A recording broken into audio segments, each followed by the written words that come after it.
welcome to our Morning Throners podcast. I'm Nelson. I'm Jeff. I'm Glow. And I'm Kyle. And we're the fucking Morning Throners. And welcome back to another episode of your favorite Game of Thrones podcast. We're the Morning Throners. Talking Ned 15, baby. Let's go. Nice and quick one for you. We're going to make sure Nelson doesn't ad-lib too much. We're going to stick to the notes, stick to the plan. Okay? So timeline, when is it? I didn't pick up on that. Well, it's definitely it starts Sansa. right when he... After Sansa, and we talked about Sansa last time. We talked about when Sansa was. It was a couple weeks, right? Sansa was a week or so before Catelyn and Tyrion's chapter, yeah. Doesn't it start with him like first getting captured? Kinda. I mean, it starts with like him. I mean, when he speaks with Varys, that's the date I'm talking about. Yeah, the date I'm talking about. But it goes from the time he gets captured until but that's the date I was talking about. But you're right, Chloe, because the first part of this chapter is him talking about what he's been doing and basically immediately after dreaming of he got captured. Yep.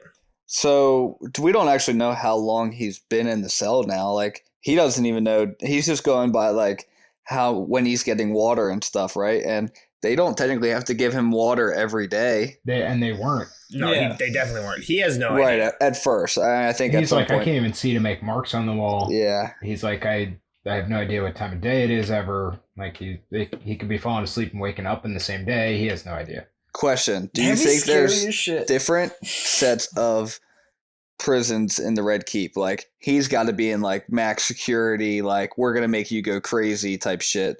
No, like no windows, no. Do you think there's a step down where there's like maybe a window and maybe they get water like twice as much as Ned? I mean, maybe if you're up top, probably. Like, I mean, normally like they serve the good cells, like the nice cells for like lords and stuff, but that's what Ned is. So normally you think he would get that, but I mean, honestly, if he's a political prisoner, if Ned wasn't being considered a traitor, they'd probably just keep him in his chambers, right? They'd keep him in maybe not the Tower of the Hand, but somewhere like up in the Red Keep. It wouldn't be a fucking... Maybe if Robert was alive. Maybe. Yeah.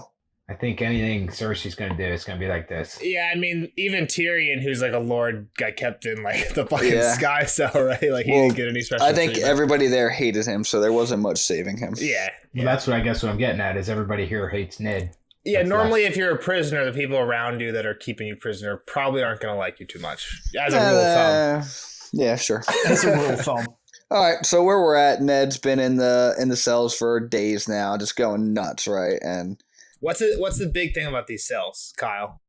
So here's a question: is it round or is it square? I'm not sure. Yeah, I don't know. Yeah, Does he know where he's shitting and pissing on the floor? If it's round, like you can't even find the corner. You don't know where that's you're at. true. That's a great point. Well, it starts with him talking about it stinking like piss. Well, so, I don't think he's moving. Like he literally said, like if they start to get into it, like it hurts to move his legs, so he literally would just stay as still as possible to the point where he didn't even know if he was sleeping or awake. Yeah. And the thing that like I think would drive me crazy, and based on the timeline that I have in our estimate, is he's been in here a little over 2 months. Holy shit! From his description, he hasn't had any food, and I don't know if that's. It's not sustainable. He does say that at a certain point. The only thing you can live off of is honey. We've gone through that. How long you can live without food. See chapter 5, right? Isn't it like 3 minutes without air, 3 days without water, and 3 weeks without food? Or that something sounds like about right. Yeah. I can't imagine it's over 2 months, but 2 months now. 61 days. All right, so he. How do you know he was in there for 61 days? No, that's just how long someone like can another survive? person's estimate. Or is that net? Yeah. Without food? They're during hunger strikes in some place in Belfast in the 1980s. They found that there was like a good amount of people who were dying of starvation, and it was happening around. If you don't eat, he's not going to poop forever, right? So at he's some also point, not exerting any energy. Like he's probably like gonna die. Like I don't know what these people were doing in this fucking. His body's just feeding off of his fat and muscle, and he's gonna be a twig. Maybe he's not shitting too much. He's probably just peeing a lot, right? Because all he's getting is water. But he's not getting that much water. Yeah, but you're still gonna pee it out. At some point, even right? like it's like he's not getting water daily. Or maybe he is later on at the first. If you're severely dehydrated and you drink water, do you not pee it out? Does your body just soak it in? Might. What happens there? I'm sure you pee out less. You don't pee out the same. You definitely pee out like a lesser volume. Say you're like an inch from death and you need a fucking glass of water. Where does that glass of water go? Dude, I thought about this before. Say this. Say you're like gonna starve, right? Mm-hmm. And then chop your calf off and just kind of start eating yourself. No, so you starve. Where the fuck did that come from? Right? Say it's time 0, and at time 10, Jeff starved, right? That's how long it would take you to starve. You've been starving for a really long time, and if I start a timer, exactly 10 minutes from now is when you'll die, right? Well, what if I show you a sandwich, right? What if you're like in a chair on one side of the room, and I put a sandwich on a table on the other side of the room at like 9:58? Are you still going to die at 10? Or like, does the knowledge that you could get to food prolong your life further than you would have gotten without that knowledge? You know what I mean? I don't know. I would say because you're set to die at 10. It's just like a biological thing. Like because your body's. Yeah, I mean, like, maybe there's like. Down. Yeah, like your kidney's going to fail. Your liver's like, you're going to die. Yeah, I feel like we probably shouldn't get too deep into this because we don't know what the fuck we're talking about. Well, it's really off topic, but. And also, Jeff said, we're going to keep Nelson on track. Now here we are talking about in 5 minutes. Yeah. I mean, what are we going to talk about? He's just kind of having fever dreams, right? Like, he's all fucked up. His leg hurts. Well, the thing I was going to say is the craziest thing here is it's completely black. Like, he can't see the sun. He has no long. He's been, like, it's just sensory deprivation. Yeah, absolutely. Definitely start hallucinating and shit. You go crazy. Yeah. You go crazy. That's the point, yeah. Yeah. He said he has to go talk. He has to, like, talk to himself after a while because the only thing he hears is his own breathing. All he sees is darkness to the point where he can't even tell if his eyes are open or closed. He can't, like, once he starts, like, getting, like, the fevers, he can't tell if he's awake or sleeping because, like, his hallucinations and dreams are, like, just blurring together. It would be the craziest thing ever. It would be absolutely unbelievable. Like, people, like, put themselves in, like, sensory deprivation chambers and shit like that, right? For like an hour. Not for fucking 61 I mean, but days. this isn't... And do you think that's what this is intended to do? For an hour. Do you think that's what this is intended to do? Is like driving you crazy? I just watched an episode. Oh yeah, it's definitely to drive you crazy. I just watched an episode about this on The Big Bang Theory where 2 people do it and one person has like the best time ever, like comes out so relaxed, and the other person just has like the most anxiety ever inside of the thing and just like awful experience. So like I thought there was even like something like you could do like to yourself, like where like if you took like a kiddie pool that had like really salt water, like really salted water in it, and like you'd like put on like there was like I think that had something to do with like can static. We get like, off there was like sensory deprivation there was some like right now, there was like some YouTube video. Nelson watched Stranger Things. No, this is separate. No, look this up. You can. There's like a white That's what noise they did for her. There's this other thing you can look up for on YouTube. It's like a video of like some weird like white noise or just like static or something. But like somehow you play that and then you get in this pool and like you get and they put like, what do? They cut out like ping pong balls. I think they took ping pong balls and cut them in half and taped them to their eyeballs or something like that. There's some crazy thing that you can do, but these people like hallucinate, like they see like visions and shit like that when they do this. It's supposed to be like a spirit journey kind of thing, like because you're never have you experienced anything like that. Like you've never been weightless, sightless, soundless. You know, like it's not like that was so trippy. They say like they see shit. Like that's what they I'm saying. All say like, there's like visions. It's like it's just you and yourself, and it's insanity. It drives you insane because there's nothing that your body can sense. That's why it's sensory deprivation, right? Yeah. It's like all day long you're getting fed stimuli. That's like the whole point. Yeah. Right? Yeah. Makes sense? No, that does make sense. So Ned is in that state. His leg's still fucked up. I'm sure like something's infected, right? He says he has a fever, right? Well, at first he says like he feels above the wound and the flesh is just hot to the touch. So he's definitely infected. So he's infected. And the only person that he knows is around is the person, I guess, dropping off water, right? Well, yeah. And he's like trying to like ask him questions about really his daughters, right? Or I guess what's happening outside too, just any word, and the dude just like kicks the shit out of him. And he doesn't necessarily like kick the shit out of him like a lot. Like the first time he even says like he doesn't even kick him. Like he says like, "What are my daughters?" And he just like takes like the water skin and just like leaves. Yeah. But then later Ned says like, yeah, like at first he would ask about his daughters every time they came, But then once his stomach cramp set in, he would just beg for food, but get no response but kicks. So like, yeah, but it doesn't seem like this guy was like beating him like a ton, but just like would just like kick him if he was like begging for food or whatever. So he's pissed at Littlefinger, Janos, the Queen, Jaime, Pycelle, Varys, Barristan, Renly, and himself. Like, which doesn't make sense. Like and himself. He's a fool. This is where he figures out that he was a fool. Yeah. Well, yeah, I guess this is where he figures it out. I don't know if it's like a light bulb going off moment. Like he kind of knew he was being. I mean, when he thinks of Peter, it's like, man, I really am stupid. The guy told me not to trust him, and I trusted him to give me the most important thing I needed. Yeah, exactly. He thinks about Cersei, what she told him, the title of the book. And then he thinks that he played because she says you either win or you die, and he's like, well, I played, but I didn't die. All my men died. Yeah. And then he thinks something about his daughters. Well, and then he also talks about earlier in that, he's like, when the king eats and the hand takes a shit, is what Robert always said. And he said, well, really, the king dies, the hand gets buried. Yeah. That's how it is for him right now. He says that, doesn't that line come like kind of when he's talking about the cells and like how they're really deep in the earth? Right around then.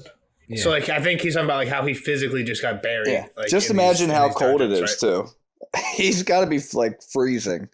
I don't know. Like in the wintertime it's warm underground, and in the summertime it's chill underground, right? Because the Earth's thermal. Is it? I thought it was pretty much cold once you get down. Well, I have no idea. I don't know if he was that far underground. He was talking about the down below the crypts of Winterfell is when Robert said he that. He says he's deep. He says it's surprising. Oh yeah, you're right. Deeper than he dared imagine. Yeah, you're right. Is it warm under the crypts of Winterfell? I feel like they always play it as a cold place. I think there's a thing where like once you get more than like 7 meters under the surface of the earth, like it's the frost line. Average temperature is like ground temperature is like 52. Yeah, it's like 50. Yeah, but it's like in the wintertime that feels warm, like compared to the outside temperature, and in the summertime it's cool. It's just relative. Like 52 is livable. A constant temperature. Right, yeah, right. It's like livable. So Ned's like sweating because 52 is too hot for him, right? Well, yeah, if he's used to Winterfell. Dude, 52. Yeah, if he's used to Winterfell, he might be he's fine. He's toasty, Jeff. Don't worry about it. Heated blanket. When he thinks of the girls, like he can't. Like he says, like he would have wept gladly, but tears wouldn't come. Yeah, even now, weird, as a Stark of Winterfell, his grief and rage froze hard inside him. And I just like, what is this? I just have a. He's just emotionless. He's just got no heart. He can't cry a tear. He's got too much pride. I thought more meant like his state, but I guess you're right. That is probably more accurate. I feel like the North would feed into Nelson's toxic masculinity, Kyle. Like, no crying, you be a pussy. I don't think Ned's like that though. Kind of is. I don't think Ned. You just said Ned, that's more of a Robert. That's more of a Robert trait, right? The toxic masculinity. Well, for sure, but I think everybody. In this just the right? principles behind the North would believe that like a man is someone who's big and strong and can kill. Well, isn't chivalry the same thing as toxic masculinity? Really? No. Like holding doors open. That's like toxic masculinity. I mean, maybe we can ask our viewers to comment. I guess chivalry is being looked at as a negative now. But like I wanted to see what Kyle. I wanted to see. I wasn't listening. I'm sorry. If a girl holds a door, because you would have got on me about that. If a girl holds a door for me, like that's just a nice gesture. I mean, I guess everyone in the past it was chivalry. Door for each other. I think that's the case. I hold doors for dudes. I'm not that worried about it. Exactly. So if I said that, but you would get like upset something, if a girl had a door for you. No, that's not true. That was what you told us. That's you not said, true. I ain't dating no bitch that's gonna pay for my dinner. That's true. That's what you said. But if I said no, that's toxic masculinity. But what I'm saying is, if I said that I should hold the door for a girl, and a girl isn't obligated to hold the door for me, but I am obligated to hold the door for a girl. So she's just I would say that shut the door in your face. That's the rudest thing ever. You're 1,000% wrong with that statement. No. Stop. No. If you're like, I'm saying, if I am going somewhere with like my spouse, whatever, right? then it's always me and her, and I would hold the door. So I hold the door, and then she goes, and then I hold the door. So and how many times have you opened the door for your girlfriend getting into your Jeep? It's different. She's on one side. Shut the fuck up. Yeah, bullshit. No. The chivalrous thing to do, the proper masculine thing to do would be to open her door for her. The answer is 0, Jeff. How many times has his girlfriend been in his Jeep? Not the new one. Just not Luke. The new one. I haven't had any girlfriends with the new He's one. always opened the door for Luke. Yeah, I do open the door for Luke every time. Chivalry. The thing is, if I would say that, Ned would. I think Ned would agree with me, and he would say that's chivalry. But now, if I said that, some people would say that's toxic masculinity, like you guys. Yeah, well, Ned didn't live through. I'm just saying that if you get mad, then that would be like. I mean, like, or if you like run up to the door. Don't hold the door for me. Are you kidding me? Get the fuck out of here! I'm a man. Shut that door right now! And sprint ahead of her. Like, I'm a man. I opened the door.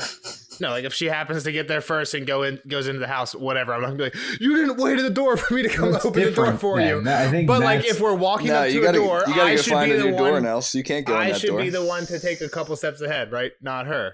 Chivalry. You gotta go Ned would agree. Ned would agree. Nelson's girlfriend's gonna put the jacket down on a puddle for him. That's all I know. If any of you out there are not, I'm not anti-feminist, right? No, this is all getting cut. Nope, just keep going. You can't cut it all. There's good combo there. All right, so what do you think? It's just weird that Ned can't cry? Do you think he physically can't cry? I don't know. I think there's something weird about it. He's not there yet emotionally. I think it's his starkness. He said even now he was a Stark of Winterfell, and his grief and his rage for his heart inside. What if he knew that one of the daughters was dead? Do you think he would be able to cry then? Probably. Yeah. I don't know, man. So do you think? I don't know if he's physically able to cry. Maybe he's just so emotionally turned off that the only person he cares about is his heir, maybe, or like that there's a boy there that can continue his line. He might only care about that. What if he saw the scene in I Am Legend where the dog dies? Think he would cry. I mean, I'd cry on it. Yeah, so. For sure. He definitely would. I'm not Ned Stark. I'm a man of Doran. I don't know. I didn't cry during that movie. Don't ask me. I wouldn't cry. Dude, what? It's a movie, Bro, man. you had dogs. I don't cry at movies. Oh my god. I cried during John Q growing up. Real. John Q is a great movie. I cried like 3 times. Right, Nels, where do you want to take this convo next? Next thing is he says that when he slept, he dreamt dark, disturbing dreams of blood and broken promises. When he woke, there was nothing to do but think, and the waking thoughts were worse than the nightmares. The thought of Cat was painful as a bed of nettles. I don't know what that means. Game of Thrones word.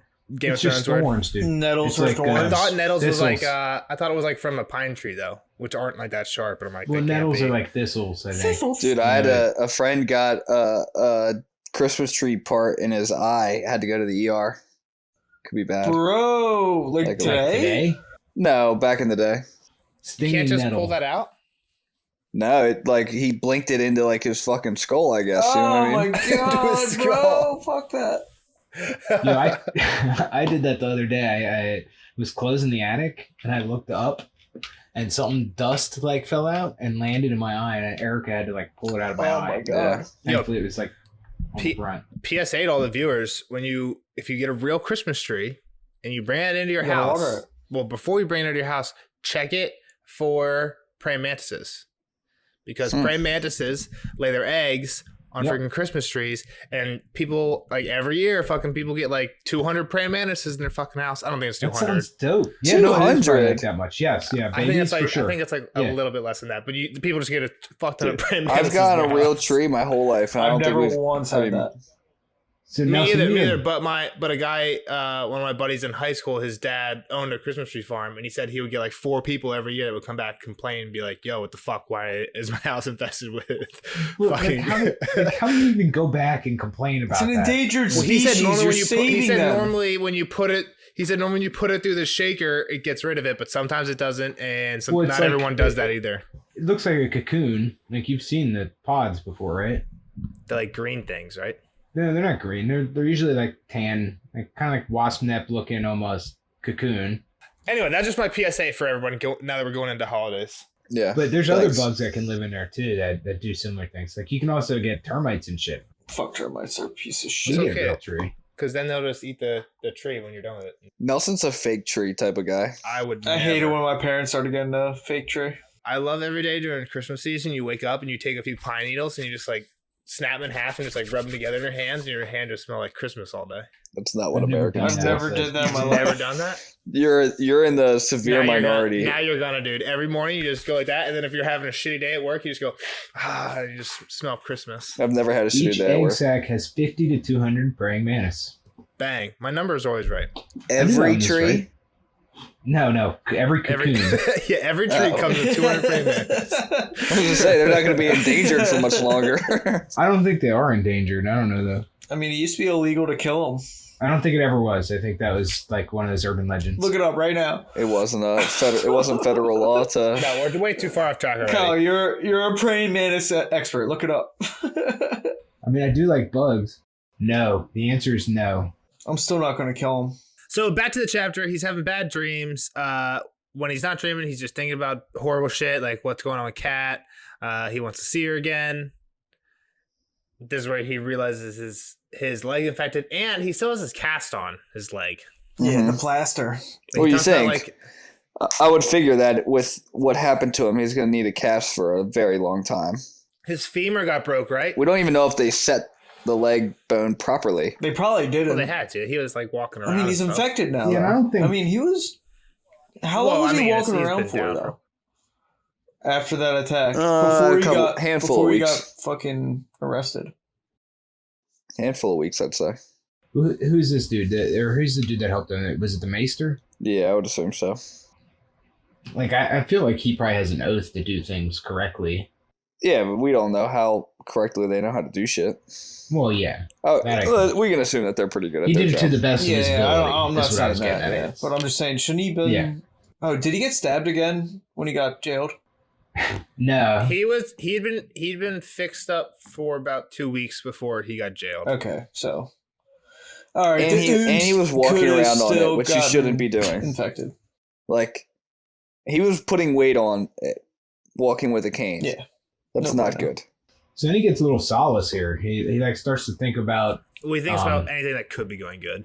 Yeah, exactly. Well, that's even what he says. Yeah, he made plans to keep himself sane, build castles of hope in the dark. So, like, Rob's brothers are out there, you know. They know what's up to some degree. Yeah. He thinks they're probably gathering armies, trying to come take the throne. Our boys Alan and Harwin. But those dudes things didn't go so hot for them, right? Who's Alan and Harwin? They went with Barrick and Thor. They went after the mountains. We haven't really heard about them specifically. Yeah, but shit went bad there.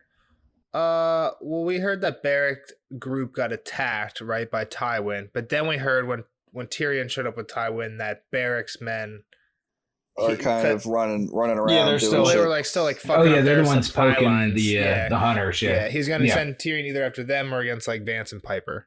So like some of them are still out there, but you're right. Like we don't know if these two are actually still alive. Yeah, and it didn't go as well as he hoped either. Yeah, he thought they were gonna go out once they dealt with Sir Gregor. You know, like that didn't happen. Well, it's funny too. Like we realized later once Varys starts dropping all the bombs on Ned, like he has no idea what's going on right now. Like when he like who's that? Who? Ned. Ned. Yo, yeah. Ned doesn't know about Rob or Cat, or that Cat doesn't have Tyrion. Well, Rob called the banners because Ned got thrown in jail, right? So like obviously like that didn't happen until Ned got thrown in jail. He still thinks Tyrion's in Cat's. Exactly. Yeah. Yeah, so like Ned really doesn't know much, and that's a lot what this hope is based off, right? Like he says Cat will raise the North. And Kyle thinks that those people were going to go out, just crush Sir Gregor really quick because it wasn't going to be like a whole army. And then they come back to King's Landing and help. I don't know what he thinks that they're going to do because it was literally probably, I think he sent out 60 men total versus all the City Watch. But they would get him out is what he was hoping. But not going to happen. Catelyn raising North. Yeah, the Vale's going to come join her. That's the best part. Yeah, and we just don't think, Lysa's fucking locked up tight on top of the moon. Yeah, we know she's not coming. So I did see a meme the other day. I know you always tell me not to look at characters and whatnot, and I've definitely seen like Ned's, what is it, Sean Bean? Sean Bean. Right? Sean Bean. So I've seen him and stuff, but I saw it was on Reddit. It was, don't tell me this bitch doesn't have anti-vax tendencies or whatever, and it was her and Robert. Like saying Robert Aaron. Yeah. Yeah, that's a good one though. And how'd you know it was her? It was pretty obvious once I saw what it was. That's pretty funny. That's cool that you could recognize it right away. So he starts talking about he starts thinking about Robert a lot, and he like almost has like this fake conversation with Robert, right? Robert says, "How do we come to this?" He's like, "You're down here. I got killed by a pig." He's like, "Come on, we'd want a throne together." Yeah, they're at the top of the world. And Ned's like blaming it all on himself. He's like, "I fucked up. Like I lied to you. I hid the truth, and I let them kill you." And Robert's like, "You're just too proud to listen. You can't eat pride, Stark. We'll honor, shield your children," which is funny because later, after we know what Varys talks about, and then cracks run down, the image of Robert's face. A bunch of maws pop up. And it wasn't Robert, it was Littlefinger. And gray moths fly out of his mouth, which is like kind of like a creepy image. And this is when you know, like, Ned's definitely lost. Tripping balls. He's like... He's full blown. So this was also the first time though that Ned says anything about thinking that they killed him. What do you mean? That they killed Robert. He questions when he comes out of Robert's room, he questions Varys. He's like tells Varys like stop the murder on Dany. And then he says something about the wine. He's talking to Barristan, and Barristan's like the wine was too strong or something like that. And then Varys says like, but who was giving him the wine?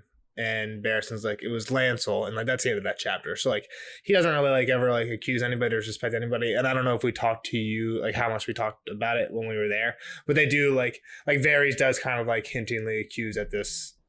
Oh yeah, for sure. Because then he goes into like, if it wasn't the boar, it would have been, that's later. That's falling off his horse. That's this chapter. But I'm saying in that chapter where Robert died, very I knew that was this chapter. That's what I'm saying. Is that's when he gets into it a little deeper. Yeah. But Littlefinger, and then he hears somebody coming. Knock, knock, knock. Guess who's here? It's a Galler. Gaylor. With a jug. He says, how long? And he says, no talking. Yeah. And he says, my daughters. And then he just fucking shuts the door off. And he said by the time that happened, it was so long he couldn't smell piss or shit anymore, right? Yep. Yeah. And then he actually talks about this dream, Kyle, and I want someone to read it. He could no longer tell the difference between waking and sleeping. The memory came creeping upon him in the darkness, as vivid as a dream. It was the year of the fall spring, and he was 18 again, down from the Eyrie to the tourney at Harrenhal. He could see the deep green of the grass and smell the pollen on the wind. Warm days and cool nights and the sweet taste of wine. He remembered Brandon's laughter and Robert's berserk valor in the melee, the way he laughed as he unhorsed men left and right. He remembered Jaime Lannister, a golden youth in scaled white armor, kneeling on the grass in front of the king's pavilion and making his vows to protect and defend King Aerys. Afterward, Sir Oswell went, helped Jaime to his feet, and the White Bull himself, Lord Commander Sir Gerald Hightower, fastened the snowy cloak of the Kingsguard about his shoulders. All 6 white swords were there to welcome their newest brother. Yet when the jousting began, the day belonged to Rhaegar Targaryen. The crowned prince wore the armor he would die in, gleaming black plate with the 3-headed dragon of his house wrought in rubies on the breast. A plume of scarlet silk streamed behind him when he rode, and it seemed no lance could touch him. Brandon fell to him, and bronze Jan Royce, and even the splendid Sir Arthur Dayne, the Sword of the Morning. Robert had been jesting with John and old Lord Hunter as the prince circled the field after unhorsing Sir Barristan in the final tilt to claim the champion's crown. Ned remembered the moment when all the smiles died, when Prince Rhaegar Targaryen urged his horse past his own wife, the Dornish Princess Elia Martell, to lay the Queen of Beauty's laurel in Lyanna's lap. He could see it still, a crown of winter roses, blue as frost. Ned Stark reached out his hand to grasp the flowery crown, but beneath the pale blue petals the thorns lay hidden. He felt them clawing at his skin, sharp and cruel, saw the slow trickle of blood run down his fingers, and woke, trembling, in the dark. "Promise me, Ned," his sister had whispered from her bed of blood. She had loved the scent of winter roses. That's good. So, Kyle, what do you think about this? This is a big backstory from prior to the rebellion. Dude, is this the first we're truly hearing of this day? Have we had little mentions of it? Yeah, we really I don't think we've got anything about this yet. I don't remember hearing anything other than maybe them mentioning like the tournament before or something, like that. Like I don't think they went into any there's been like several, right? So I know like Jorah mentions a tournament at Lannisport, which is different from this one. So like it's hard to even distinguish which is which. I don't think they mentioned this at all. Yeah, so I mean it definitely adds more intrigue into that whole Promise Me Ned. I mean he even says it in that whole story of Lyanna dead in the tower or dying in the tower and whatnot. I mean obviously I don't know what's going on just yet. Well, he's just referencing that here, right? At the end, he says, well, what do you mean? The Promise Me thing, he's just referencing that here. Yeah, but I mean, I guess like there's got to be something here with Rhaegar and Lyanna and Robert to some degree. I feel like there's got to be more to that. Well, so like what did you think of, what did you know about those three before this? What do you mean? We know something about those three before this, right? Like, Robert and Ned talked about it in the Crypts of Winterfell. Like it's been mentioned a bunch. They killed Rhaegar. I don't know, man. Well, Robert killed Rhaegar. It's because Rhaegar kidnapped and raped her or something, Lyanna. right? Yeah. So we see here in this tournament, like Rhaegar basically just bestowed like the gift of the person you like give it to the most beautiful person you think of the tournament. He gave it to her at this tournament instead of his own wife. Dude, how crazy is that? So scandalous. Imagine if people could like tweet about this and shit, like live tweet. Dude, live tweeting would be insane. It would break the internet. It's like what happened at the Oscars when Taylor Swift, or was it the Oscars? No, it was the Grammys. Kanye. Yeah, okay, but imagine Kanye is married to Taylor Swift. That's right. But yeah, so he even says like Robert was jesting with John, who we can probably assume is John Arryn, right? Who is the guy who was fostering Robert and Ned. His hand, and old Lord Hunter, who we don't really know who that is. But Robert was jesting with them as the prince circled the field after unhorsing Sir Barristan in the final tilt to claim the champion's crown. Ned remembered the moment when all smiles died when Prince Rhaegar rode past, right? So like the whole crowd just got like silenced by this, including like Robert, right? And the weird thing is like we know Robert loved Lyanna. What was like their relationship like at this point? We really don't know, right? Yeah, we don't. Was it like Robert had a crush on her? Were they like already fucking betrothed? Like we have no fucking clue. We only know Rob's side of it, and Rob makes it seem like they're like making together out forever. And Exactly. And we don't think. I mean, he's been at what's it called? He's been at a different castle. It's not like they grew up together. Yeah, well, we have no idea. Like all we know is that like Robert and Ned grew up at the Eyrie, and that like Lyanna was at Winterfell, like theoretically for most of the time. We have no idea like when anything would have happened between the two of them. It was just like a big mystery, and this is like one of the big like one of the first big like chunks of like the past that we get, which kind of just makes everything more confusing as to how we got to now potentially, right? Like Rhaegar is doing something not even really aggressive, just super like bold in front of all the High Lords. It's kind of aggressive. It's kind of an aggressive move. It's like it's pretty aggressive. Yeah, but it's not on the level of rape, right? That's what I meant. It's not like criminal. It's very it's very aggressive in terms of like flirtiness aggressive, but it's not like criminal acts here. And it's very bold, definitely bold and strange to do this in front of everyone in the realm. All the High Lords. But all right.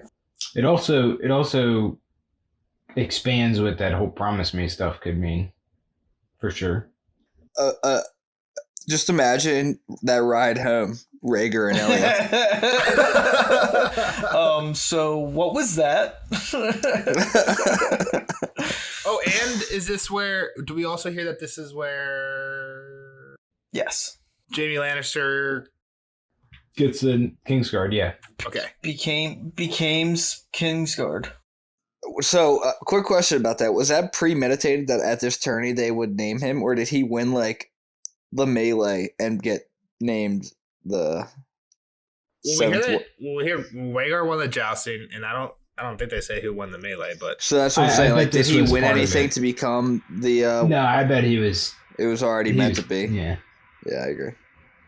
The Lannisters, man, they were paying for this long time ago. For sure. And he was 16, right? No? He's young. Definitely. Yeah, I think they said 16 or something.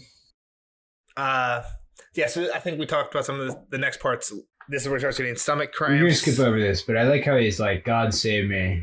I'm going mad. And he said the gods did not deem me. Yeah, that was pretty funny. So like he's even like, man, I am fucked beyond belief here. Like there's nobody coming to help me. Yeah, and this is when he starts caring about not caring about, but asking about his daughters, and in turn to ask about food because he asked about him before. This is when he starts he's like, this is days. He's like telling himself that every day they're giving him water, so he's trying to keep track of all that. But it's at this point it's been so long that he has stomach cramps and he doesn't even care about. It's not that he doesn't care, but he cares more about getting immediate food, right, than asking about his daughters. So when the stomach cramps set in, that's the hierarchy of survival right there. Okay, I didn't hear what you said. So you're saying he stops asking about his daughters? Gotcha. Yeah, yes. and just so that he can ask about food in his place. Food, yeah. That's just basic psychology. Yeah.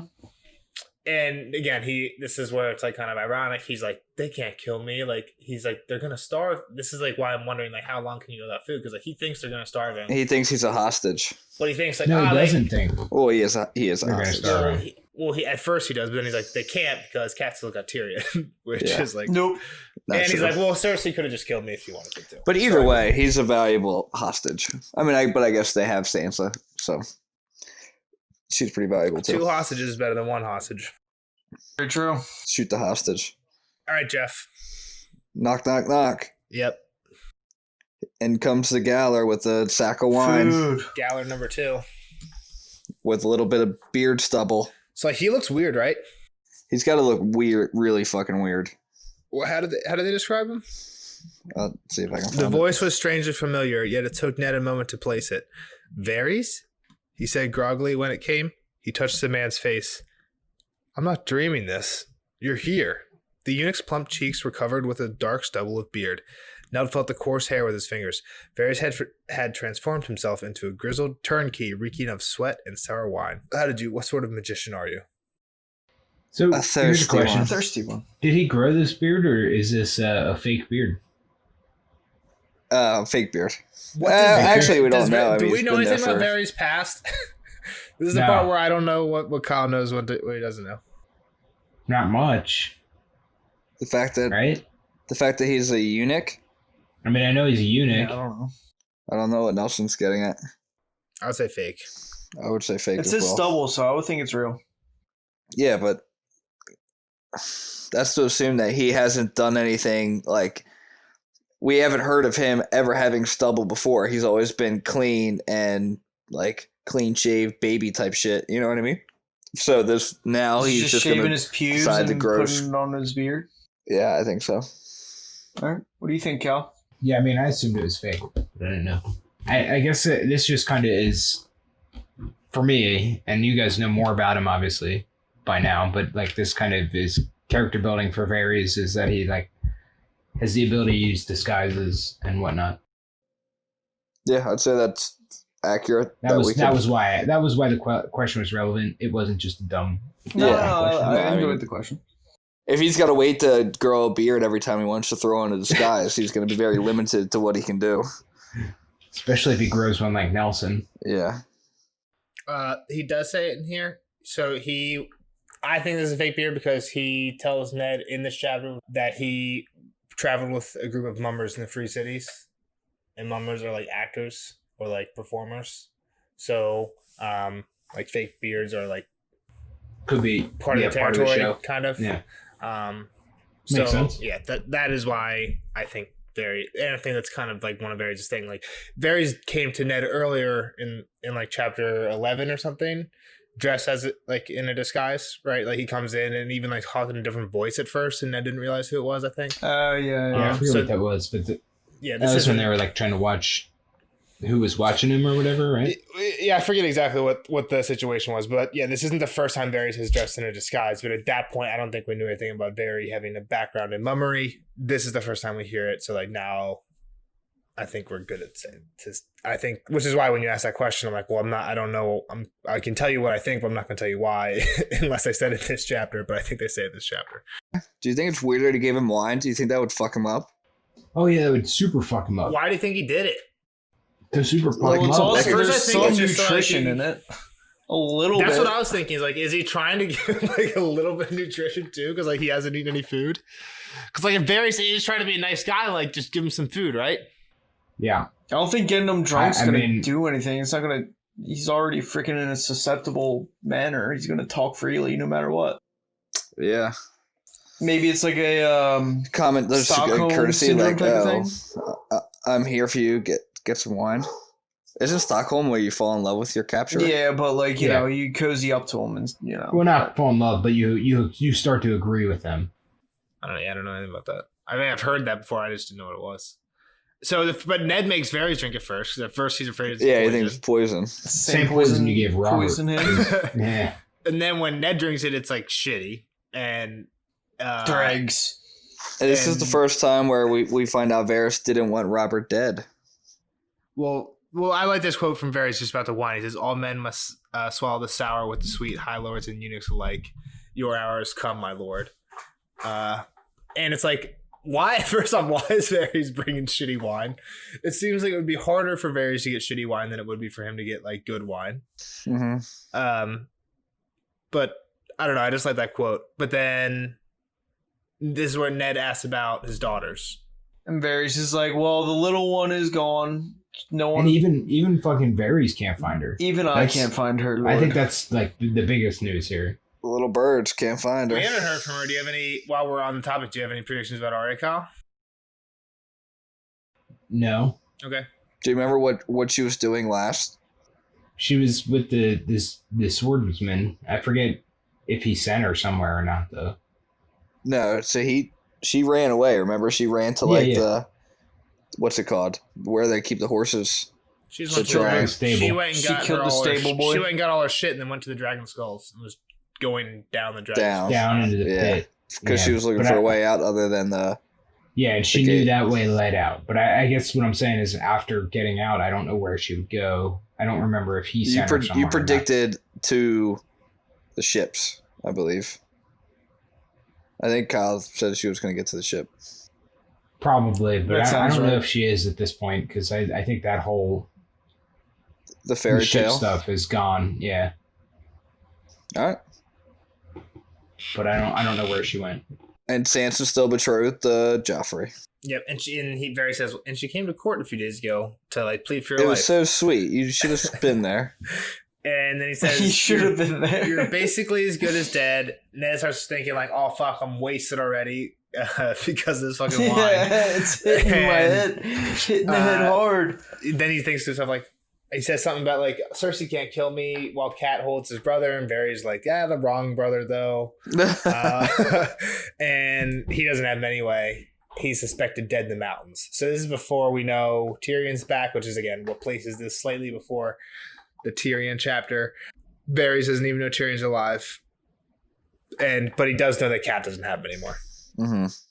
Then Ned's just like, "Hey, if that's the case, just kill me now, because there's nothing. Why am I here?" Yeah, this is where I had the quote starting.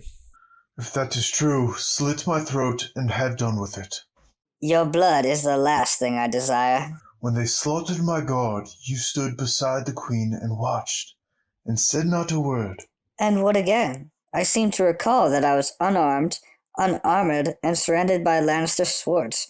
When I was a young boy, before I was cut, I traveled with a troop of mummers through the free cities. They taught me that each man has a role to play, in life as well as mummery. So it is at court. The king's justice must be fearsome, the master of coin must be frugal, the lord commander of the Kingsguard must be valiant, and the master of whisperers must be sly and obsequious, and without scruple. A courageous informer would be as useless as a cowardly knight. Can you free me from this pit? I could, but will I? No. Questions would be asked, and the answers would lead back to me. You are blunt. A eunuch has no honor, and a spider does not enjoy the luxury of scruples, my lord. Would you at least consent to carry a message out for me? That would depend on the message. I would gladly provide you with paper and ink, if you like. And when you have written what you will, I would take that letter and read it, and deliver it or not, as best serves my own ends. Your own ends. What ends are those, Lord Varys? Peace. If there was one soul in King's Landing who was truly desperate to keep Robert Baratheon alive, it was me. For 15 years I protected him from his enemies, but I could not protect him from his friends. What strange fit of madness led you to tell the queen that you had learned the truth of Joffrey's birth? The madness of mercy. Ah, to be sure. You are an honest and honorable man, Lord Eddard. Oft times I forget that. I have met so few of them in my life. When I see what honesty and honor have won you, I understand why. All right, Kyle, what do you think about that part? What do you think about Varys' intentions? I'm not buying it a whole 100%. I know he says peace, but I still don't buy that. I don't know. I know earlier you said something about like he talked about how he was the only one that wanted Robert alive or whatever, but I don't know. It just doesn't make sense to me. Not yet, at least, I guess. So again, we're gonna talk about this in the spoiler section, obviously. So I'm not gonna like push you too hard because I feel like I've been doing that a lot. And you stink when you do that. So I'm not gonna. I guess I just won't push you, but I would guess I would just say, just think about what we already know about Varys and anything we might already know about his intentions. But yeah, with that, do you guys have anything, Jeff or Glow, have anything to? Nope. What do you mean by think about what we already know about Varys? So like I know that he was in the cell or down in the cellar with the guy from Mm-hmm. It's Pentos. Pentos. Illyrio. Is that his name? Illyrio. What's his name? He's from Pentos. His name's Illyrio. Valerio. Yeah, but he was with Viserys, right? Viserys and like, Dany. That was who he was closer to. So I mean, obviously they're kind of in cahoots to some degree, but I don't know how him having Robert alive wouldn't have been part of the plan. But I don't really remember their conversation. I'm not gonna lie at this point. I know they were talking about killing the king and stuff like that. I don't think this is a spoiler. Glow, if you wanna, or Glow or Jeff, if either of you guys want to say, kind of like say the highlight of that conversation. It's not a spoiler. It's just reminding him of what happened. It's basically talking about how Daenerys killed the king. No. Well, they were mentioning. There was like a mention of Illyrio saying, "If one hand can die, why not the next?" Okay. Yeah. But I think it was pretty much Illyrio saying, "You need to wait. Like we're not ready for war." Right. No, that's what it was. Like, and Varys we're saying, just not. We need this to last more longer. Time. Yeah, Illyrio saying we're not ready for war. Make it like calm things down, and Varys saying like shit's going down over here. Like you got to hurry things up on your end. Was basically the gist of that conversation. Yeah. Which like I said, that's kind of the opposite of this conversation. Well, so Illyrio was telling him to slow down, so that's why he's trying to keep things peaceful. Well, Varys is saying he wants to keep Robert alive, right? That seems more peaceful than what we have now that Robert's dead, right? Yeah, for sure. So potentially he was trying to keep Robert alive, but not like just like potentially not out of the goodness of his heart. Potentially like there's because he wants things to be he wants things to be good. He now, cared about him staying alive for the time being. Like I feel like the way Varys I guess that's what I'm works getting at. like, There's more to it than like what he's telling. Yeah, Ned he's only giving you the short term plan, Ned. Like, don't be a fool, but you're already a fool. So Varys basically spills the beans on what happened with Robert. Tells him all about the wine, right? Yeah, I think one of you guys said it earlier. Like if the boar wouldn't have killed him, he would have fell off his horse or a stray arrow or a snake or something like that. Yeah. Can you imagine? He just gets like an arrow in the back, and they try and come back like, "Oh, it was an accident." Like. Again, there's no like news report or anything like that, so it'd be all rumor and speculation. But he says it wasn't the wine that killed the king; it was your mercy. I didn't understand that. Yeah, I didn't. What mercy? What? Well, it's because I thought Ned talked to. No. That's because hold on. That's referenced right here to when Varys says, "What strange fit of madness led you to tell the queen that you had learned the truth of Joffrey's birth? The madness of mercy." And he says, "The wine I didn't kill the king. Your mercy did." So mercy for Joffrey? No, he's saying Ned told but when did Ned talk to Cersei about it? In the Godswood. Ned talked to Cersei. No, I remember that, but like when chronologically, I thought Robert was already on his... Robert was already out. Robert was already gone. Yeah, but I think they sent men out to meet Robert with news of something. like halfway through, right? Like they get word and Ned sends men out to capture Gregor, and then they send a few men out to tell Rob of what Tywin's doing. Yeah. Either way, I don't think it would have been too far to get. Like, did that happen before? That happened before he died? What? Robert or Gregor. It Gregor happened when Robert was hunting.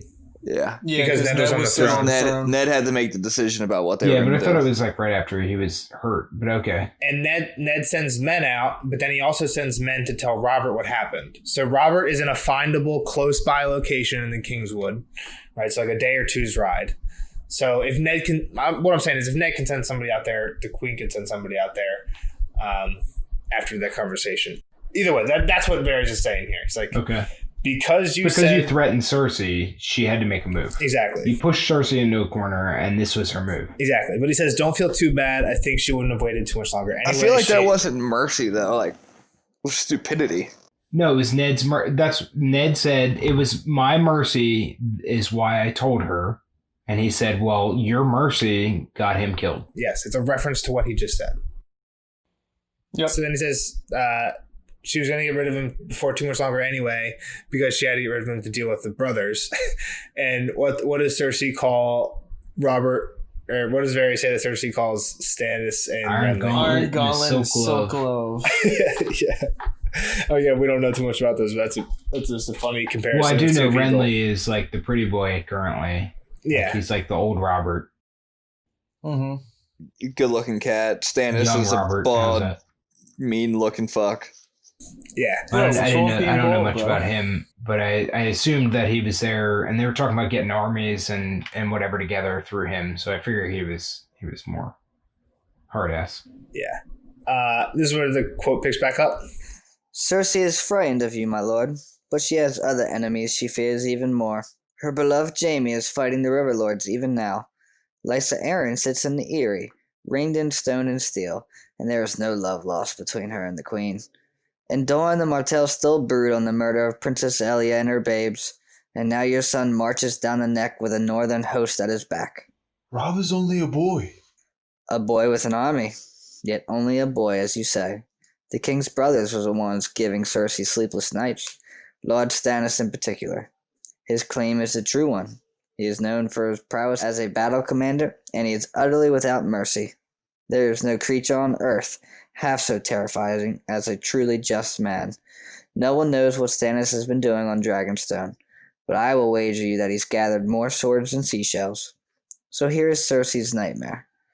While her father and brother spend their power battling Starks and Tullys, Lord Stannis would land, proclaim himself king, and lop off her son's curly blonde head, and her own in the bargain, though I truly believe she cares more about the boy. Stannis Baratheon is Robert's true heir. The throne is his by rights. I would welcome his ascent. Cersei will not want to hear that, I promise you. Stannis may win the throne, but only your rotting head will remain to cheer unless you guard that tongue of yours. Sansa begs so sweetly, it would be a shame if you threw it all away. You are being given your life back. If you'll take it, Cersei is no fool. She knows a tame wolf is more use than a dead one. You want me to serve the woman who murdered my king, butchered my men, and crippled my son? I want you to serve the realm. Tell the queen that you will confess your vile treason, command your son to lay down his sword, and proclaim Joffrey as the true heir. Offer to denounce Stannis and Renly as faithless usurpers. Our green-eyed lioness knows you are a man of honor. It will give her the peace she needs and the time to deal with Stannis, and pledge to carry your secret to your grave. I believe she will allow you to take the black and live out the rest of your days on the wall with your brother and that base-born son of yours. Is this your own scheme? Or are you in league with Littlefinger? I would sooner wed the black goat of Cahor. Littlefinger is the second most devious man in the Seven Kingdoms. Oh, I feed him choice whispers, sufficient so that he thinks I am his, just as I allow Cersei to believe I am hers. And just as you let me believe that you were mine. Tell me, Lord Varys, who do you truly serve? Why, the realm, my good lord. How could you ever doubt that? I swear it by my lost manhood. I serve the realm, and the realm needs peace. So what is your answer, Lord Eddard? give me your word that you'll tell the queen what she wants to hear when she comes calling. If I did, my word would be as hollow as an empty suit of armor. My life is not so precious to me as that. Pity. And your daughter's life, my lord? How precious is that? My daughter? Surely you do not think I'd forgotten about your sweet innocent, my lord. The queen most certainly has not. No. Ferris, gods have mercy. Do as you like with me, but leave my daughter out of your schemes. Sansa's no more than a child. Rhaenys was a child too. Prince Rhaegar's daughter. Precious little thing, younger than your girls. She had a small black kitten she called Balerion. Did you know? I always wondered what happened to him. Rhaenys would like to pretend he was the true Balerion, the Black Dread of old, but I imagine the Lannisters taught her the difference between a kitten and a dragon quick enough, the day they broke down her door. The High Septon once told me that as we sin, so do we suffer. If that's true, Lord Eddard, tell me, why is it always the innocents who suffer most? When you High Lords play your Game of Thrones, ponder it, if you would, while you wait upon the Queen, and a spare thought for this as well. The next visitor who calls on you could bring you bread and cheese and the milk of the poppy for your pain, or he could bring you Sansa's head. The choice, my dear Lord Hand, is entirely yours. So there's a couple things in here, right? So Princess Elia, right? That was Rhaegar's wife. Elia. Yeah. So the Martells, that's part of that whole thing. I don't know that I knew that. The Martells they're what her last name? And no. Why they would be Martells are south. They're south. Mm-hmm. So who's holding? I thought we talked about the Martells just another episode ago. In the Sansa chapter, they ordered that some of the Martells they're on that list of names of people who should plead guilty. That might be why I mentioned them.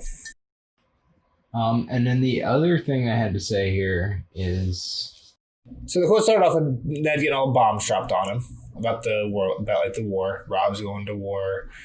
And then basically Varys says what Cersei's afraid of. She's more afraid of the brothers, right? Stannis and Renly. Yeah. Yes.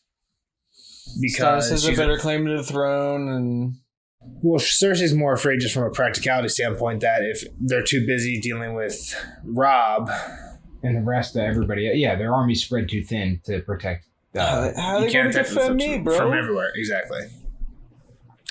Ned's like, I don't give a fuck. I hope they win. That's when Varys like, that's not what she's going to want to hear. Basically, she's going to come here, and it's going to be up to you to decide if. It's like yours and Sansa's life's in your hands at this point. That's basically your only option is to pledge fealty and just play that you're on her side at this point, is what he's telling him. Exactly. But here's something else here. Ned says, you want me to serve the woman who murdered my king, butchered my men, and crippled my son. So Ned figured out that whole thing. Didn't Catelyn admit this to Ned the time when Ned accused of Joffrey? She thought it was Tyrion, though. They all thought it was Tyrion. No. Not Cat. Cersei confessed this to Ned. Right. Once Ned says, like, you were banging your brother. Like, yeah, why do you think... Yeah. I think so. I think Ned calls her on it and she just says it and he's like surprised. He was like... Okay. He's like, Bran saw you, or Bran, what's it called? You know what I mean? Yeah. He peeped us. Yeah. Peeped us doing the dirty. I think so. Okay. I'm not 100% sure, but I'm pretty sure that's how that went down. This is Cersei, a ghost of a smile flitted over her lips. My son Bran. To her credit, Cersei did not look away. He saw us. You love your children, do you not? Robert had asked the very same question the morning of the melee. He gave her the same answer. With all my heart. No less do I love mine. Ned thought that if it came to the life of some child he did not know against Robb or Sansa, Arya, Bran, and Rickon, what would I do? Even more so, what would Catelyn do if it were Jon's life against the children of her body? So yeah, basically she admits it. Or she doesn't flat out say it. Yeah, she didn't say it, but she's like, he saw us. Yeah. And he figures it out. Yeah. We basically left here. Varys is leaving him with an ultimatum. It's like, yo, tomorrow you're going to have a choice. You and Sansa's life or your honor. Yeah, I think. And even Ned's going to bend a little bit there. Maybe. I don't know. Who I don't knows? know. He pretty We'll much see. just said when you found got that it, old right? note that didn't he say he would just kill someone for his kids? Yeah, That was well, in in the that other one. chapter, but yeah. That's not very honorable murder. Yeah, that's true. Well, he said he doesn't. He didn't say he would. He said, "I wonder what I would do if I was in that situation." But like he was just thinking about it. I do also know that Sansa lives beyond this book, so obviously Because of the show, or because of because of the books? show. At some Like, point, I mean, yeah. I mean, you don't know even to. I guess you know people, but it's if we ever do get to the second and third book, it's gonna get a whole lot different. So yeah, but I mean, I know that the actress was part of the show for a while and whatnot. Was she? Was she? I don't remember her. All right, Kyle, what's your prediction? Yeah, I mean, he's gonna somehow get her out of it. I don't know how, but Out of death or Out out of, of King's like- Landing? out of death. I don't think she's getting out of King's Landing yet. Out of death. Yeah, like I think he's somehow gonna get them to spare her life. all right, see you, Kyle. All right, Kyle. Good You don't have predictions, anything Phil. else? Next chapter is Cat chapter. Yeah, it's Cat. All right, Kyle. Well, it was great hanging out, friend. Bye, Kyle. We'll see you on the guys. next episode for Catlin 9. Spoiler alert! Spoiler alert!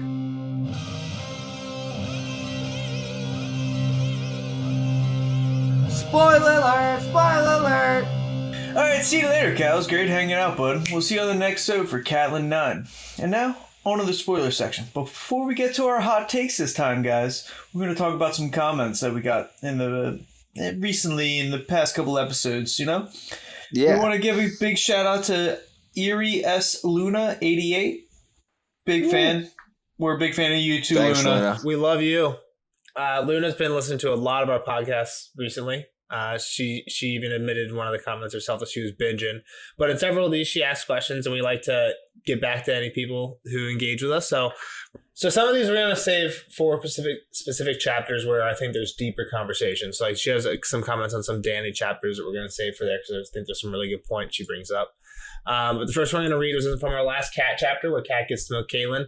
And she just says, "Hey guys, I loved your lizard line talk. It made me chuckle. I don't know why.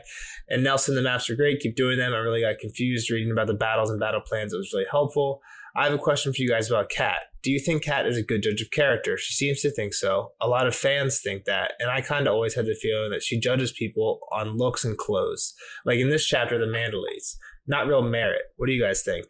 Greetings from Germany." So, Eerie. a couple of things. She Also, is a fool. also, she signs Guten off Tag, Eerie. wie gehen Sie? She signs off Eerie, so maybe we should call her Eerie instead of Luna. Sorry, Luna. Eerie. Call you Eerie from now on. Eerie. One, Cat sucks. And Eerie, she's is a that what we bitch. say? Eerie, tell us if we're saying that right. Like Eerie. Eerie, Eerie. like Danny's handmaid. It's more like Eerie. Eerie. Oh, I like that. So it's definitely, we don't know that it's an alligator. So I'm never going to assume, and no one's ever going to convince me that a lizard lion is an alligator. All right, that's just where obviously you're drawing the line, and we're on different sides of the line. That's all Without it's- going that's- too deep down that rabbit hole, because we have a lot to talk about for this Ned chapter. There's just Anyway. no facts behind it. It's just some The person was question was like, about some if person was Cat- like, oh, it sounds like an Jeff, alligator. shut I up. think it The sounds like a question, Jeff. dinosaur. The question was if Kat is a good judge of character. No, she's not. She's a bitch. And she thinks she's the smartest person in the room, and she makes I agree with Eerie. She makes snap judgments on people, and she's always sometimes playing she's like right, and sometimes she's not. I think in hindsight she's right more often than she's not, though. And I'm not sure. Again, I haven't read this chapter like fresh off the bat. she so I don't trusts know. Littlefinger. I don't know exactly what she's talking about when she says like for the Mandalays, unless she's talking about like just because they're fat. Because I think she respects the Mandalays even though they're fat. Yeah, I agree with that. I mean, she rides with them and talks with them the whole time, and I don't know.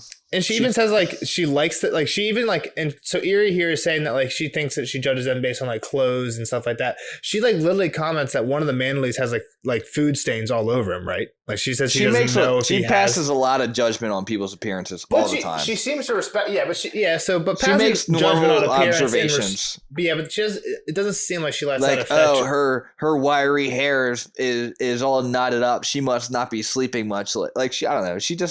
She makes snap judgments on people, I feel, all the time. I don't know, maybe. Like, there's bags under this girl's eyes. Maybe she was getting fucked in the ass last night. I think for the most part, she's a way better judge of character than most others. How many characters judge other people's characters? So everyone. Her and Sansa. Are you saying she's better than Tyrion at it? Because that's not true. No. But, I mean, she's, like, not the best at it, but she's better than most. Who? Better than everyone else. Ned. Better than Ned. Maybe Ned. I'll give you Ned. For sure, Ned. We don't even get Rob's point of view. Everyone else. Everyone except for Tyrion. In book 1. Sure. I'll go with that. Final debatable. Answer. All right. Next comment from Eerie. This one's on the prologue. She had gone back and she started listening to some of the spoiler sections. She said she liked some of our theories. Again, I don't even remember what we were talking about in that chapter. It was over a year. Got to be a year ago at this point. But she does bring up one. She says, one that I like and agree with is that the White Walkers went for Waymar Royce with intent. Considering there are legends of Azor Ahai in every corner of the world, Royce is a lordling of the First Men family. Maybe they were checking him out. I think they even looked at his sword. Maybe they were waiting for Jon. For what reason, I don't know. Kill him, turn him, maybe Jon becoming the Night King, but that's tinfoil. So I'm not sure if this is what Eerie was getting at, but I've heard theories that somehow the White Walkers know what Jon looks like, and Waymar is actually described to look similar to Jon, like physical description. So I didn't know that at all. Reasons that they like look at him weird and like whatever that weird description is in that first prologue chapter is because they actually like think he might look like Jon. But we don't know really much of Jon messing around with White Walkers. Like, has he ever encountered them in the books? Waymar is handsome, graceful, and slender with gray eyes. Has he encountered? What do you mean? Have the White Walkers encountered Jon? No. I think. I was just curious. I mean, in the show, I know up to season 5, he fought a couple. But I think what you're saying here is that she's saying that there's legends of Azor Ahai. I think what she's getting at is that there's legends of Azor Ahai in every corner of the world. Do the White Walkers have their own legends and kind of know what this character looks like? And if Jon is the one who ends up being Azor Ahai, is it a coincidence that Waymar Rice like kind of looks the same? Like I've heard things along this theory that it's weird that Waymar and Jon are kind of described as looking very similarly, and potentially that's why the White Walkers like check him out or the others check him out so much when he comes out there. No, I mean, I don't know much about this theory, but it sounds. Yeah. I don't know if there's any, and if the Night King can look into the future and past similar to what Bran can do from what the show shows. I don't know how good that is to read off of. Yeah, I don't think it's much. But maybe they knew at some point in the next 2 years, Jon's going to be north of the wall. We got to try to find him. Or Azor Ahai is going to be north of the wall. Yeah, I mean, I think it is weird that the first person that we really see fight the White Walkers looks like remarkably similar to the person that we do think is going to be the main hero against them. Could it be a coincidence? Yeah, I'm not like super like convinced of anything just from that. So moving on, next she commented on the first Bran chapter. Hello. She said she doesn't have much input for this chapter, but she really hopes that we're wrong about Bran being king. I do remember about Bran being the king. Agreed. Yes. I think it's an awful ending. Yeah, I mean, it should be Daenerys. And some of the stuff that she points out is that Bran's like kind of messed up, right? Like he potentially is eating Jojen, right? Yeah. He's eating the Jojen. But he doesn't know that. Warging people. But he does know he's warging Hodor. And like when he wargs Hodor, like he knows Hodor like goes into a corner and like cries or whatever, right? So is Mira eating her brother too in that case? I don't know if they were feeding Mira the same thing. Yeah, they were telling him it was like for his warging, I think. Next one she says she really liked us saying Game of Thrones word. Like she liked that joke. She says Rhaegar was 27 when he died. It's a running joke. Said Rhaegar was 20. More. Says Rhaegar was 27 when he died. This is the next Ned chapter. Says, guys, Rhaegar was 27 when he died. Again, I don't remember what exactly. Were we saying? I have no idea exactly what we're talking about, but it's when they were down. We're talking about the lineage, like how old was Aerys when he died, and they were down in the crypts. It was dude. He's so much older than Viserys and Daenerys. Think about that.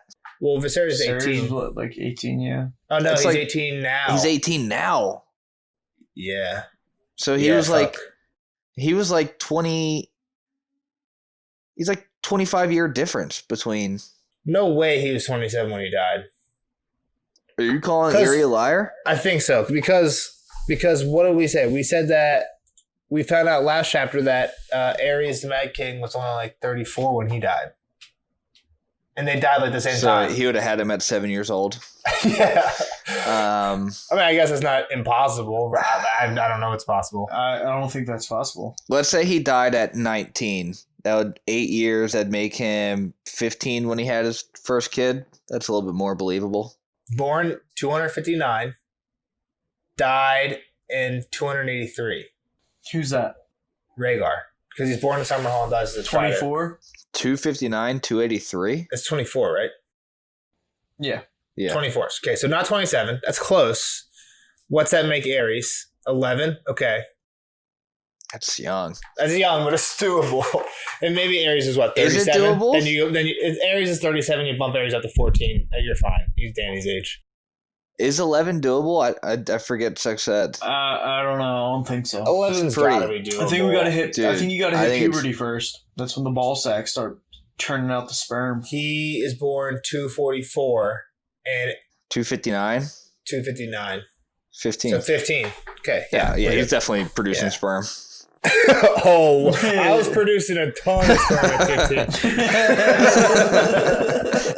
Everything checks out now. I don't even remember what we were talking about, why we cared about Rhaegar's birth, but I guess it makes sense. Okay, yeah, so Rhaegar's 24. I think we were probably talking about Rhaegar and Lyanna's age difference, probably. Yeah, so he was 24. That was the last thing. That was the last in that one. Next comment from Eerie in the First John chapter. I like your idea of Benjen dishonoring himself, and that's why he joined the Night's Watch, but incest is a bit much. Maybe he hurt someone in Winterfell or something. We don't know what happened to Mother Stark. It could involve her. And I love your friendly banter. I'm not sure what she means by friendly banter. I'm sure it was probably fighting. Jeff being a fucking idiot. That's not true. We know that's the farthest thing from true. But yeah, so I actually did recently hear a theory that like there's a bunch of like moms that we like surprisingly don't hear anything about. I don't remember exactly which ones people think are important, but one is like, how do we not hear anything about Ned's mom? Like, not even her name. Yeah, it's not true. once. Yeah. So people think that there's something up with Ned's mom. Interesting.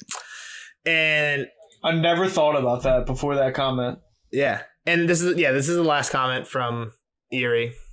This is on the second Cat chapter. I love how Jeff hates Cat. About the layout of the castle. Shadeversary's channel. We're talking about Winterfell. Okay. So her comment is, I love how Jeff hates Cat. About the layout of the castle. Shadeversary's channel has made a video about Winterfell from book descriptions, and it's really interesting. And then she says, I'm so sorry, I'm totally spamming your comment section right now, but I'm binging. It is totally fine. We love binge on, girl. Binge on. We love reading comments. We love talking about anybody's theories. I don't know if I've seen that video. love talking about them when I'll they dispute Nelson's theory. So bring that shit on. That's good. We have a big one that disputes my theory to talk about the next Dany chapter from Eerie. We're saving that one because it's probably going to be a longer conversation, and we've already got probably a decent amount of spoilers to talk about for this one. But without further ado, any of you guys have anything else to say for any of the stuff that nope. Eerie had? Thanks, Eerie. Appreciate it. Thank you, Eerie. Thanks, Eerie. Keep I listening. cannot wait. Glow, I hope you're on the same page as me. But we just get like 18 more body punches in on Nelson in this chapter, too. Yeah. Right to this chapter? Absolutely. You guys are crazy. No. At least one. I have at least one. Yeah, it's really just one, but it's I've got a big one. Just a few things you guys were saying during the chapter that I wanted to clarify. I don't know if you guys were being ambiguous to throw Kyle off, or if you didn't actually know. I think somebody asked how deep are these cells. We know that Maegor made 4 layers of cells underneath the Red Keep, and the black cells are actually the 3rd layer. So there's actually another layer underneath these, but there are 2 above them that are not as bad. Not as bad. All right. Yeah, that was me, and I wasn't hiding it. I was curious. Somebody asked about Jaime getting knighted at Harrenhal. Again, that was me as well. This was intentional. Was it pre-planned, or he didn't win anything? It was 100% pre-planned, and it was 100% because Aerys was pissed about Tywin and wanted to take away Tywin's heir. So he wanted Tywin's heir to not be able to inherit Castle Rock anymore. Right. So and Kyle's like, oh, the Lannisters get whatever they want. I'm like, yeah, but it was like actually like fuck you. It was like a big fuck you to the Lannisters. Yeah. So, that's pretty cool. Get fucked, Lannisters. We're talking about getting him drunk, and I think this is definitely an intentional getting him drunk. And later, this happens multiple times in the book. Just think about when Kat goes to free Jaime.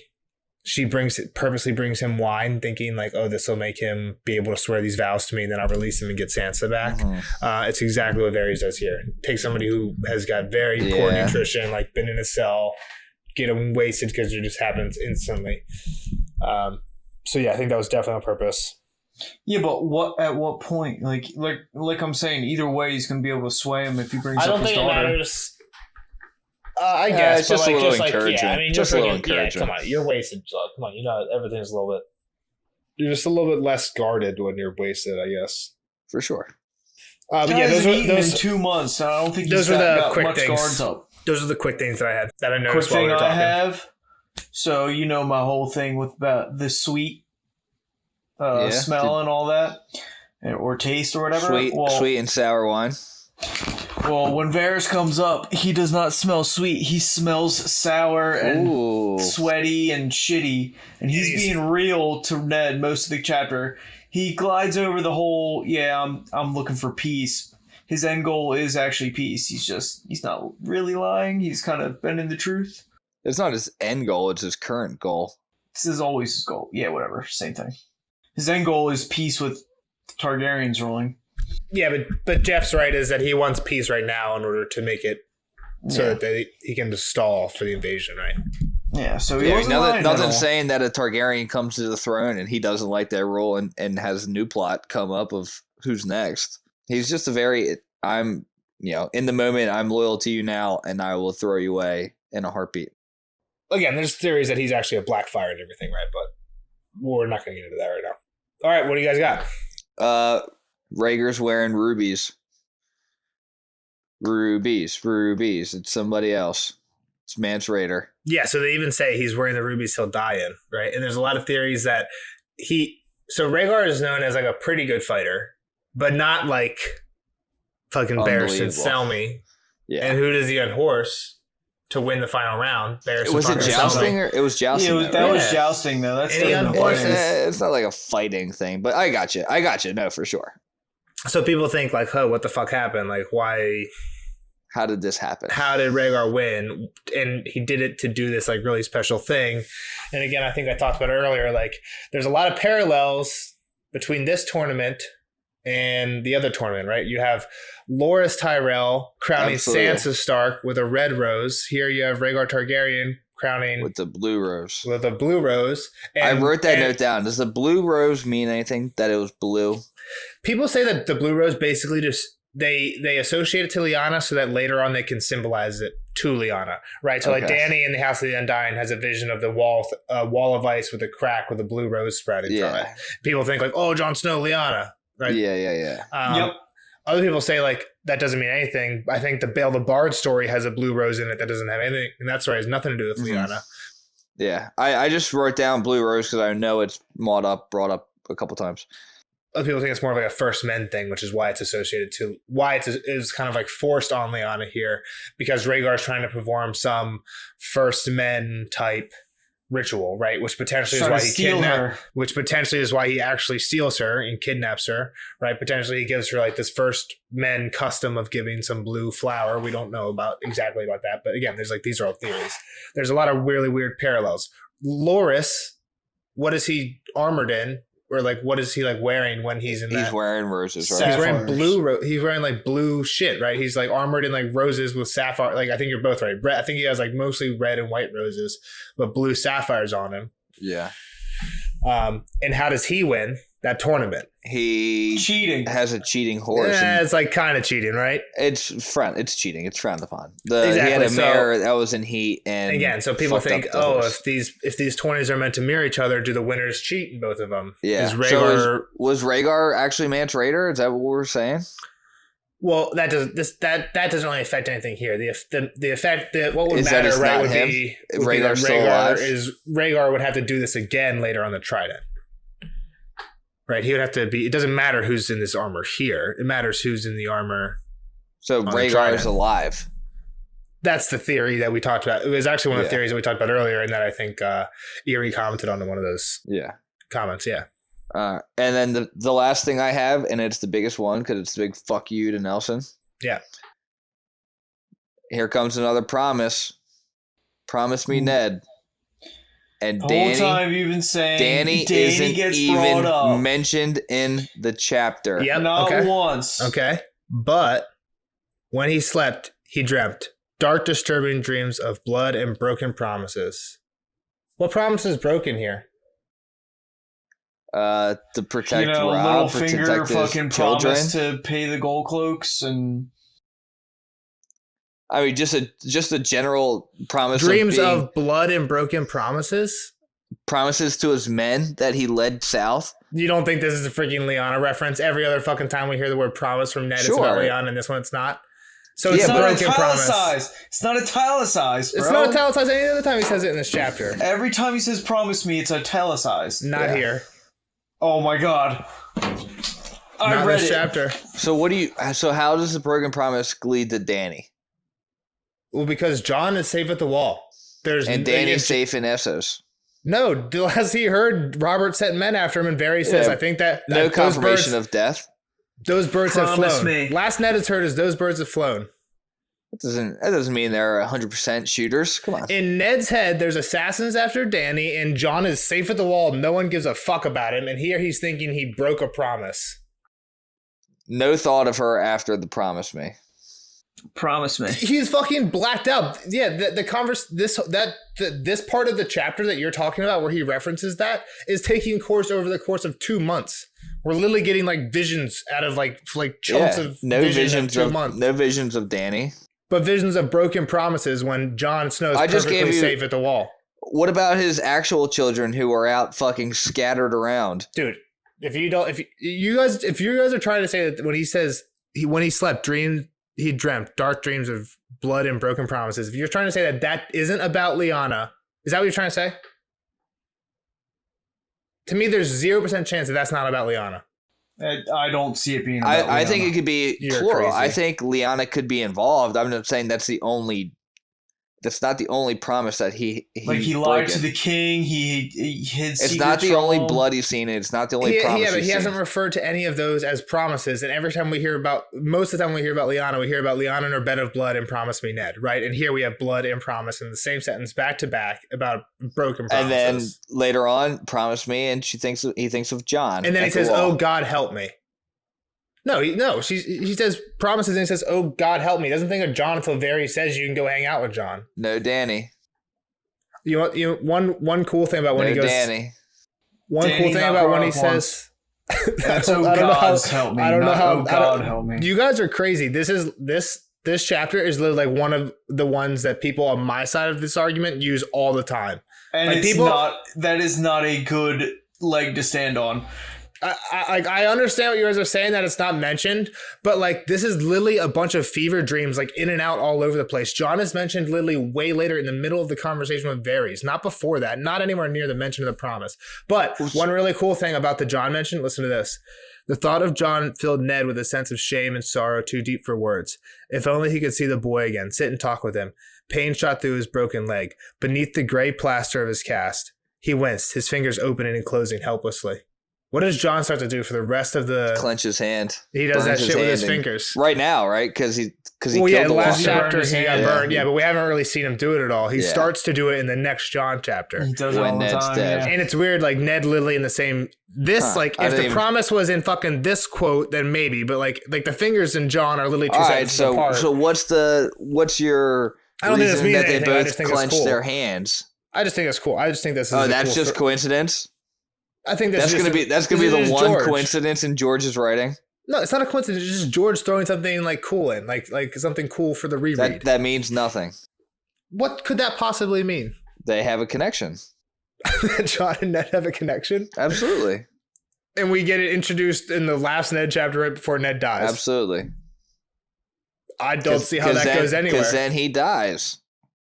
Ned, what do you mean? Jon is actually Ned's kid. Now Ned's out there in the fucking force. Confirmed, he's a force Jon ghost. is the Shardaine's kid. This is just like that would just be like an unresolved thing that gets last forever. I think it's just a cool like I think it's a connection, but I think it's like a literary connection. I think you're onto something there. I think you're onto something. I think it's a literary connection. What's a wood adder? It's a Game of Thrones word. A what? Snake. A snake. Poison snake. Game of Thrones word. Just a few other things. When they're in the crypts, or when Ned thinks about him and Robert being in the crypts, again he says like when the Kings of Winter looked on with their cold stone eyes, just more like personification of all those fucking statues. I think they're gonna come to life at some point. Yeah, we've talked about that before. Statues of people in the tombs. Yeah, I'm just I'm just bringing it up. It seems like almost statues. every single time. Are you saying the statues are going to go Harry Potter on their ass? And I'm saying almost, maybe statues. Did you ever see that scene in Harry Potter? Are you a Harry Potter guy, Nels? I've seen the first 4. Oh, dude, you got to see the battle, like the last battle, like the main battle. The chess pieces come to life. Yeah, it's way cooler than that. So the one professor who's now in charge of the deal says an enchantment to the castle, and these fucking like stone soldiers just start dropping down like out of these ranks, and they go like build a perimeter at the castle and start fighting. Yeah, it's fucking awesome. So it's just a Brand the Builder deal. I fully get behind that one. Next little one. Varys knows about the conversation Ned had with Littlefinger. He brings it up when he says like Littlefinger says you should have crowned Joffrey, blah blah blah blah. You should have listened to him. Where was that conversation? In the Tower of the Hand, wasn't it? Up in the Tower of the Hand? I think it was in the Tower of the Hand. Yeah, and he was in the fireplace. He was in the fireplace. Is that where Tyrion comes out of? I think so. I don't remember. I thought it was like it must have been. I thought it was under the bed, but it can't be because he kills Shay in the bed, right? Yeah, no. I think he crawls through the fireplace. I think he hears him because there's like that secret chamber in the Tower of the Hand. Yeah. I think that's where that conversation is. I'm almost positive it was. The only other thing I had was Harrenhal dream. Anything you want to touch on there? I think we talked. What did he dream about Harrenhal? Just that Jaime was there. The whole deal. Yeah. No, I mean, what else do we have to hit on? So like a lot more stuff happens in this tournament, right? With Howland Reed and the Night of the Laughing Tree. But we don't hear about that until like book 3 or 4 with Bran, which adds even more confusing. Give me a quick Howland Reed thing. Howland Reed shows up, gets beat up by squires. Lyanna rescues him. That's when like he like meets Ned for the first time, and then but like the whole time that we learn about Howland Reed bangs Lyanna. No, the whole time we're hearing about this, Mira is telling it in a really cryptic fashion, right? She's saying like, my dad went there, and then the she wolf found him, and then the brave wolf did this, and the shy wolf did this. So it's like hard to tell what she's talking about. But people think basically she ends up saying that like Ned was afraid to talk to Ashara, but then Brandon did for Ned or something like that, and then the next day the Night of the Laughing Tree fucked up all the squires. Who's the Night of the Laughing Tree? And then no one knows who the Night of the Laughing Tree is. They ride away into the forest, but people think it's Lyanna because Rhaegar was sent after. Lyanna's a badass bitch. Well, we know she liked riding. People compare her to Arya. People think that she like rode away because Rhaegar was sent to catch him they catch her. They think Rhaegar actually caught her, and then banged it out. Well, and just let her go because it was Lyanna, and then that's why that's partly because then he falls in love with her, and then he wins the thing. And exactly, he's like, "Damn, this girl's awesom." Then the next day he wins and he was smitten. Exactly. People think that's a theory. What we hear from Mira is just that there's a mystery knight that shows up. Right, all of who it is speculation. When have we heard of a mystery knight before? Duncan the Tall. The mystery knight. And then the last thing is, just so that when we were in that yelling match, it didn't get drowned out, and I want people to understand my part of this argument here. Match? Not a yelling match, but like the discussion about Dany and Jon. Dany not being mentioned. So your point is, your guys' point is Dany isn't mentioned in the chapter. That's your guys' point. That's like the second or third time, and the only reason I get after you is because you pretty much said it was like an every time thing.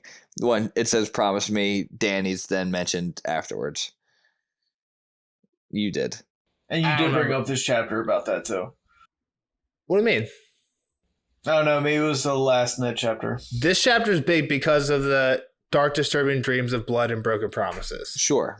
And this is the first we hear of broken promises from Ned, and we're like, it makes you wonder, like, if this is about Ned, what's actually broken? What did he break? Promise? Yeah. So if you think about it from the jump, like think about it, like if this is Lyanna, which I think is like it's crazy. I think you guys are crazy if you don't. I don't think even if you don't think let's just put at it from whatever he promised her.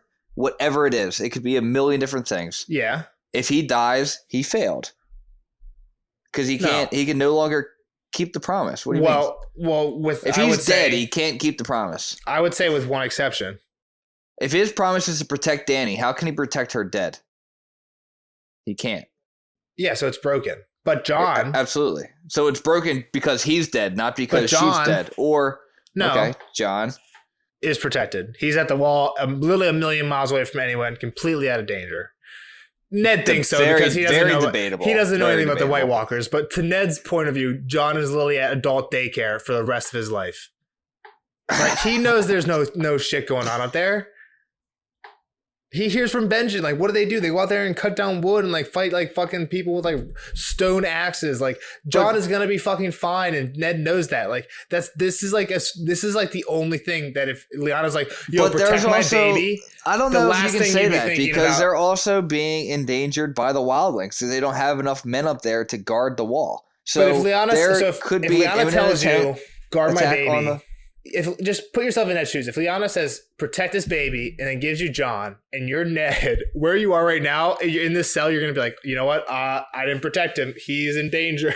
Yeah, but so that's the thing. So he's keeping that promise. All the other promises that he's kept, that he told people are being broken. We haven't heard any about any like. There's like a major promise.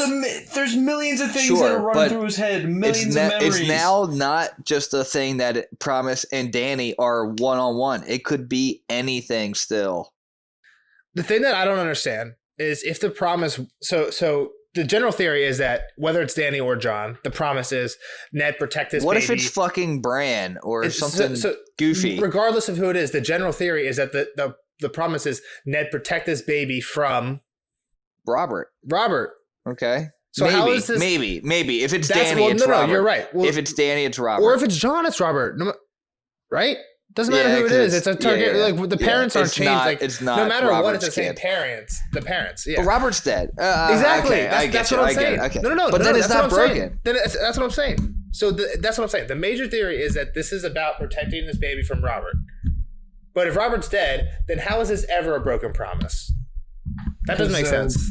Yeah, because the thing already went out. If it's just a more generalization of protect this baby, then you look at Dany and you look at Jon. Jon, who's safe at the wall, last Ned heard, like completely like fine at the wall, versus Dany, who the last Ned heard, literally the king of Westeros had assassins sent, like had offered a lordship for her death.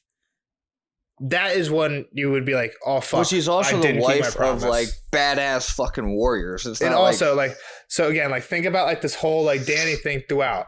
Robert says, Ned, I'm killing Dany. Ned throws a fit to the point he quits the second most powerful position in the kingdom, right? Finally gets stabbed and agrees to come back after having a dream about the Tower of Joy, right? So he quits, right? He quits And fucking when he quits, his thought is Danny's gonna get assassinated, right? Or like they're sending that I'm quitting because I can't stop this. You're not gonna listen to me. Okay. Then he has a dream about that promise. And he's like, fuck it, I'm back in. I'm not leaving. Right? Because does it worry you that Danny has no Stark features at all? No. Not even a little. No. Because we know that like the Blackfires and other Targaryens have had brown hair and shit, and they mix in a Stark. You've got two very dominant features, and she doesn't get any of her mom's features. Thing is, I'm cool with Jon being I'm cool with it being twins. There's a big Jon and Danny twin theory out there. I'm cool with that too. I think Danny has to be Rhaegar and Lyanna's kid. Yeah, everything you just said, I mean, has a lot of weight to it, obviously. I'm cool with the whole Jon thing, but like Jon is not in danger right now. I just think Danny, it has to be Danny. So just think about think about it. He quits because he says that. He has a dream about the Tower of Joy. Then he's like, fuck it, I'm back in. Then the next chapter, like Robert comes back, and then when he goes to see Robert, who's dying on the bed, right? He doesn't have that long to talk to Robert. Out of like the very few things, like, hey, your children are okay. How'd you die? I'm in charge of the kingdom after you're done. Hey, that one girl that we were going to kill from across the sea, remember that big fight we got into? Can I undo all that now that you're dead? Like, why would they bring that up on his deathbed? And Robert like concedes it, and then the first thing Ned does when he leaves that room is ask Varys about it. Doesn't Robert say like, "Don't kill her"? It's the wrong thing to do. Yeah, Robert tells him. Robert's like, Ned doesn't bring it up. Kill her. No, Ned, you might be right that Robert brings it up. Rob's like, you're right. I shouldn't have done that.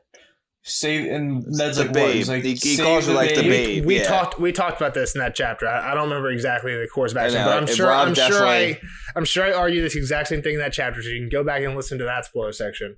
But like again, it's set up very, very much for Ned to be. And again, what's that whole chapter symbolizing? Ned goes up to Robert in his bed of blood, right? And then Robert another broken promise.